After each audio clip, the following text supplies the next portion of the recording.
আজকের গল্পটি হলো একটি ব্যর্থ প্রেমিকের গল্প। হাতে সময় থাকলে গল্পটি অবশ্যই শুনে যাবেন।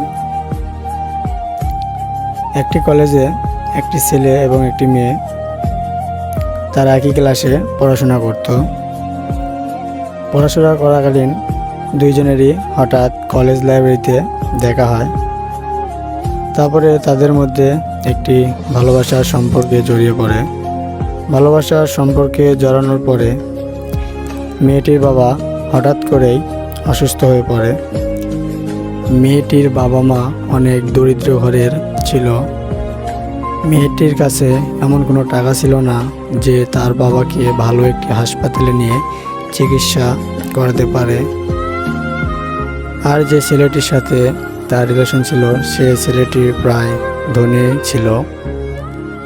মেয়েটি যখন তার বয়ফ্রেন্ডকে এই কথা জানালো যে তার বাবা অসুস্থ, তখন ছেলেটি তার স্বপ্নের কথা না ভেবে তার শখের ফোন, শখের বাইক, শখের জিনিস সব বিক্রি করে দিয়ে তার বাবার চিকিৎসার জন্য 1 লক্ষ টাকা জোগাড় করলো এবং তার বাবার চিকিৎসা করে তার বাবাকে সুস্থ করে বাসায় ফিরিয়ে আনলো।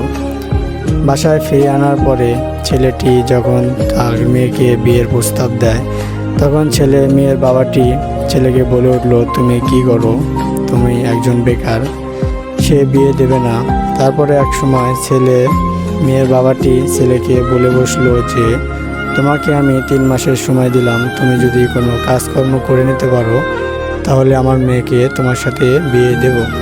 তখন ছেলেটি না পেরে শহরে চলে গেল। বাবার এত কিছু থাকার পরেও ছেলেটি শহরে চলে গেল। শহরে গিয়ে কাজের সন্ধানে 3 মাসের জায়গায় 4 মাস হয়ে গেল। সে সফল হয়ে গ্রামে ফিরে আসলো। গ্রামে ফিরে আসার পরে সেই তার গার্লফ্রেন্ডের বাড়িতে গিয়ে দেখে তার গার্লফ্রেন্ডের বিয়ে অন্য জায়গায় হয়ে গেছে। তো এখন